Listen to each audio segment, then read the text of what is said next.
This is painful because it is so incredibly common. You meet a woman. And not just any woman, she is the one. She has that rare combination of beauty, intelligence, and a feminine energy that feels like water in a desert. You feel a spark you haven't felt in years. So, you decide to do everything right. You decide to be the man your mother told you to be. The man Hollywood told you wins the girl in the end. You treat her with absolute respect. You answer her texts the moment they come in, so she never has to wonder if you care. You listen to her problems for hours. You buy the dinner, you open the door. You make it abundantly clear, you are my priority. I am safe. I am here. And then, the shift happens. It's subtle at first. A text that used to take 2 minutes to receive now takes 2 hours. Then 4. Then the next morning. Her enthusiasm, which was once a raging fire, turns into glowing embers, and then into cold ash. You hear words like busy, overwhelmed, or the death sentence of attraction, "You're such a nice guy, but I just don't feel a spark." You are left staring at your ceiling at 2 a.m., analyzing every interaction. You think, maybe I wasn't supportive enough? Maybe I should have complimented her more? Here's the uncomfortable truth that society tries to hide from you. You didn't lose her because you didn't do enough. You lost her because you did too much. You didn't lose her because you were toxic. You lost her because you were predictable. You bored her biology to death. What I am about to share with you today is not dating advice. We are not interested in cheap pickup lines or temporary tricks. We are here to deconstruct the human operating system. We are going to explore the dark psychology of attraction, the top 1% secrets that trigger an involuntary, biological obsession in women. These are the laws of human nature.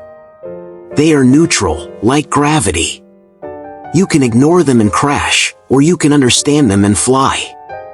If you watch this video until the very last second, you will understand the matrix of relationships in a way that 99% of men never will. We are about to shatter the nice guy illusion. Welcome to the Aphorism Archive. Let's begin. Let's start by dismantling the foundational lie you have been fed since kindergarten. You have been told that women want a man who is purely agreeable, harmless, and constantly available. But if you look at the real world, the harmless man is rarely the one women obsess over. He is the one they settle for, or the one they friend zone. Why? Why does safety create distance? To understand this, you must look at 200,000 years of human evolution. You must understand a concept called hypergamy. In the ancestral environment, a woman's survival, and the survival of her offspring, depended entirely on her ability to select a mate. But she didn't just need a nice mate. She needed a competent one. She needed a man who could face the chaos of the world, predators, rival tribes, famine, and survive it. Here's the paradox. She wants safety, yes. But she does not want safety born of weakness. She wants safety born of capability. A man who is harmless because he is weak is of no value to her biology. A man who is dangerous but has it under voluntary control, that is the ultimate aphrodisiac. This is the Jordan Peterson distinction. You should not be a harmless man. You should be a monster, and then you should learn to control it. When you are constantly seeking her approval, when you are afraid to disagree, when you apologize for taking up space, you are subcommunicating a fatal message to her primal brain. You are saying, "You are the prize. I am lucky to be here. I am not capable of leading." Attraction is not a choice, it is a biological response to status and competence. A woman cannot desire a man she can dominate. The moment a woman feels she can walk all over you, her attraction creates a vacuum and leaves. It is not that she wants to be mean, it is that her instincts are screaming that a man who cannot stand up to her certainly cannot stand up to the world. To trigger obsession, you must represent a challenge. You must be the mountain she wants to climb, not the flat ground she walks upon. Let's move from biology to economics. Every interaction you have is a transaction of value. In the modern world, the most valuable currency is not money, it is attention. Most men operate on the principle of flooding the market. They want to fill every silence. They want to soothe every insecurity with a compliment. They want to fill every free moment with a text message. They become the hyper-available man. But ask yourself, what happens to the price of a commodity when the market is flooded with it? The price crashes. When you give your attention away for free, constantly and without condition, the value of that attention drops to zero. The top 1% man operates on the principle of the vacuum. Think of attraction like a fire. What does a fire need to burn? It needs fuel, heat, and oxygen. If you smother a fire with too much wood, too much attention, too much validation, too much presence, it suffocates and dies. You must provide oxygen. You must provide space. To get a woman to obsess over you, you must give her the greatest gift you can give, the gift of missing you. Obsession does not happen when you are present. Obsession happens in the empty space when you are gone. It happens in the quiet moments when she is staring at her phone, wondering, why hasn't he texted me back? What is he doing right now? Is he with someone else? Did I say something wrong? This mental space is called the void. When you create a void, her brain rushes to fill it. And how does she fill it? With thoughts of you. She begins to write a narrative in her head where you are the protagonist. She invests mental energy into you. Let's look at a concrete contrast. Texts "Good morning beautiful" every day at 8 a.m. He replies instantly. He narrates his boring day. She knows his pattern. There is no mystery. He is as predictable as the sunrise. She checks the text, feels zero dopamine, and moves on. He treats communication as a logistics tool, not a therapy session. Sometimes he replies in 10 minutes. Sometimes it takes 6 hours because he is genuinely busy building his legacy. He doesn't send the good morning text because he doesn't need to remind her he exists. When his name finally pops up on her screen, she gets a chemical spike of dopamine. Why? Because she wasn't sure if it was coming. Your absence is often more powerful than your presence. Be the air she struggles to find, not the wallpaper she ignores. This brings us to the most potent psychological driver of obsession, intermittent reinforcement. If you want to understand how to make someone biologically addicted to your presence, do not study romance novels. Study Las Vegas. Imagine a slot machine. Scenario A, you pull the lever, and you win $100. You pull it again, you win $100. You win every single time. Would you keep playing? For a few minutes, maybe. But eventually, the predictability becomes boring. There is no thrill without the risk of loss. Scenario B, you pull the lever. Nothing. You pull again. Nothing. You pull a third time, jackpot. You pull a fourth time. Nothing. You are now glued to that machine. You will play until your pockets are empty. Why? Because the brain releases dopamine not when the reward arrives, but in the anticipation of the reward. Uncertainty breeds obsession. Most men are the broken slot machine that pays out every time. You give her validation constantly. You look pretty. You're so smart. I like you so much. I'd do anything for you. You have become free validation. And human beings do not value what is free. To create obsession, you must become the functioning slot machine. You must be unpredictable. Sometimes you are warm, affectionate, and charming, the reward. Sometimes you are stoic, distant, or focused on your work, the loss. Sometimes you are playful, teasing, and challenging, the anticipation. She must never know exactly which version of you she is going to get that day. This keeps her on her toes. It keeps her analyzing your behavior. Does he like me? Did I annoy him? Oh, wait, he just called me trouble and smiled.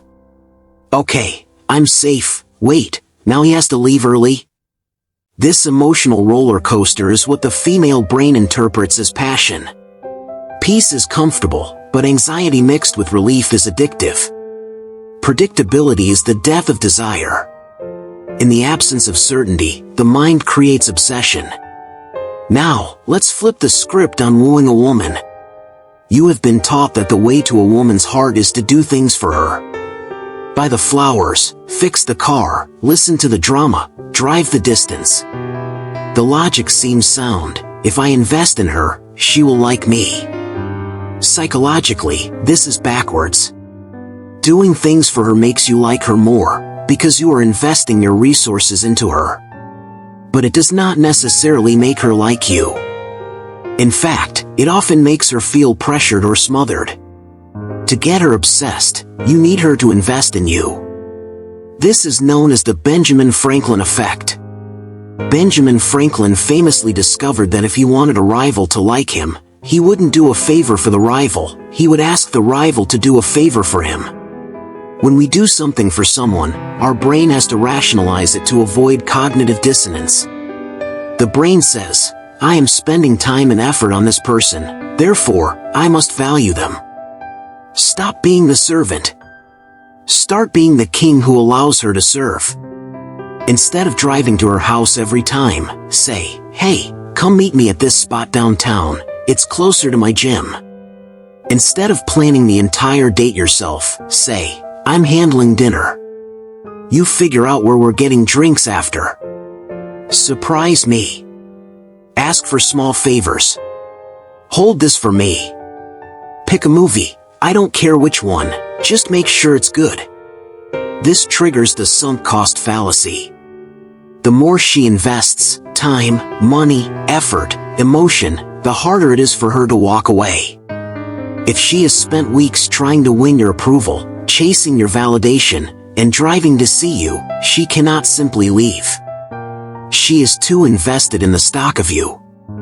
We do not value what is given, we value what is earned. Allow her the privilege of earning your attention. If you take nothing else from this video, you must understand this concept. This is the bedrock of masculine psychology. It is called frame. Every social interaction has a frame. The frame is simply the answer to the question, whose reality are we operating in? The person with the stronger frame leads, the person with the weaker frame follows.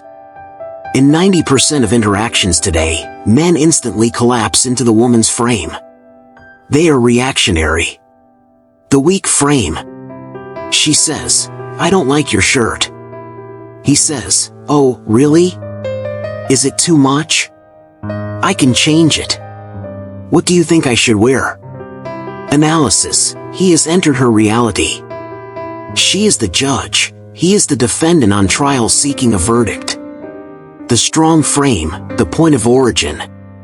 She says, I don't like your shirt. He says, with a smirk, unbothered, good thing I didn't dress for you. I think I look great. Let's go. Or, you have terrible taste, I'm going to have to teach you about style. Analysis. He rejected her judgment and substituted his own. He remains the judge. Women will constantly test your frame. In the dating community, these are often called shit tests, but a more polite term is congruence tests. She isn't doing it to be malicious. She is doing it instinctively to check your internal structure. She is poking the building to see if it collapses. She wants to know, is he emotionally stable? Is he really as confident as he acts? Or will he crumble the moment I apply pressure?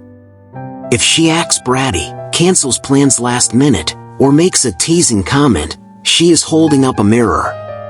If you get angry, you lose. If you apologize, you lose. If you explain yourself, you lose. If you are amused, unbothered, and hold your ground, you win.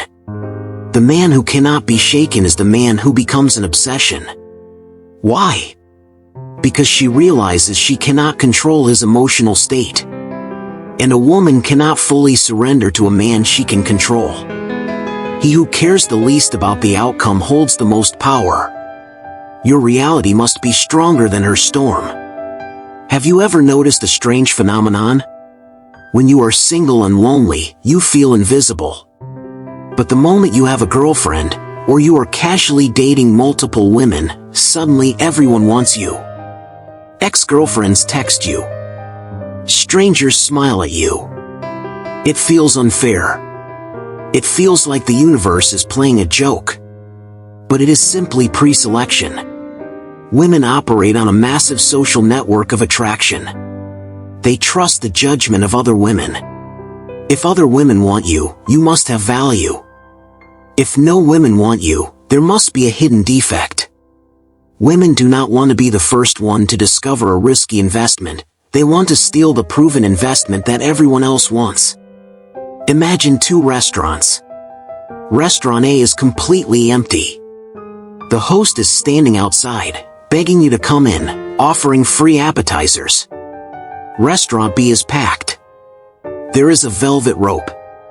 You have to wait an hour just to get a table. Which food tastes better?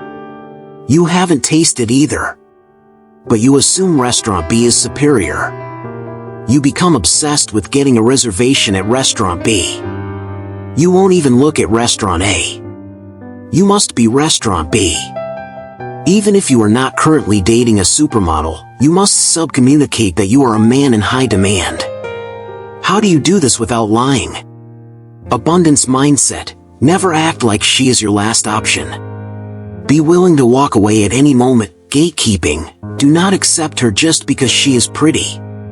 Qualify her. Ask her, "You're cute, but are you actually interesting? Can you cook? Do you have a passion?"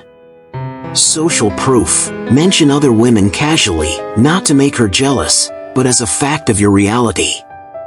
My friend Sarah was telling me, when she realizes she has competition, her competitive instinct kicks in. She stops wondering if you are good enough for her, and starts trying to prove that she is good enough for you. Desire is mimetic. We want what others want. If you are easily attainable, you are assumed to be of low value.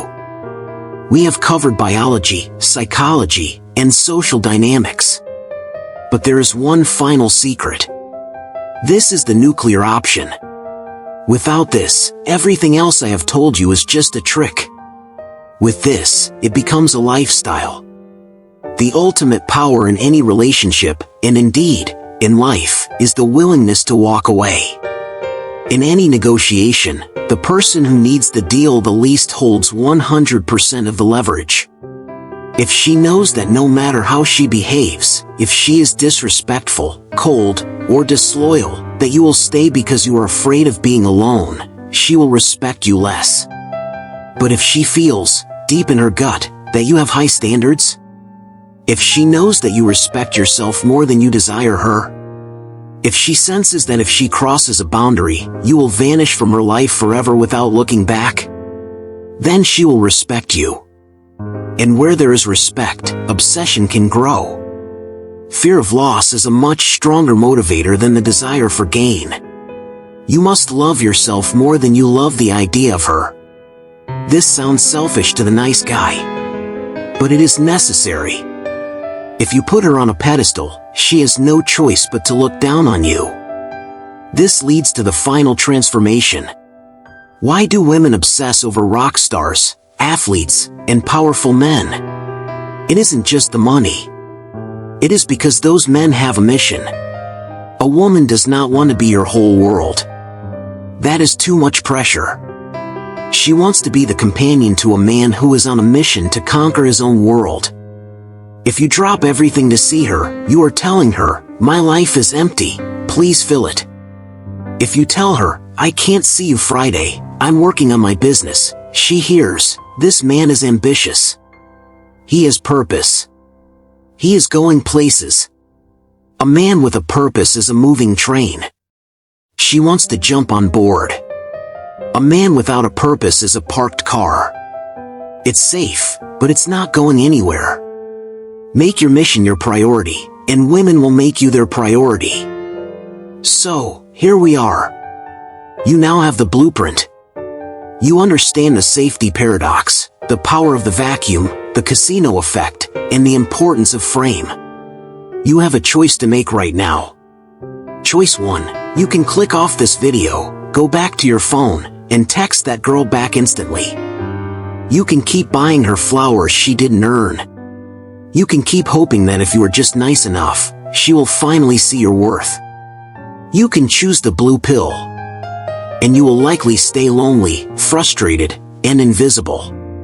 Choice 2. You can swallow the red pill. You can accept that nature is not fair, but it is predictable. You can start prioritizing your mission. You can stop seeking approval and start setting standards.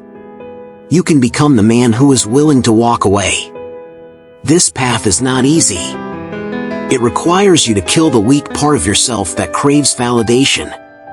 It requires you to be stoic, powerful, and sometimes a little bit cold. But I promise you this, when you finally stop chasing, you will turn around and find them chasing you. The question you should be asking is not how do I get her? The question is she good enough for me? If you are ready to stop being the nice guy and start being the man women actually want, hit that subscribe button. We are just scratching the surface. In the next video, I'm going to reveal the specific body language hacks that trigger attraction before you even open your mouth. You do not want to miss that. This is the Aphorism Archive. Elevate your mind. Transform your reality.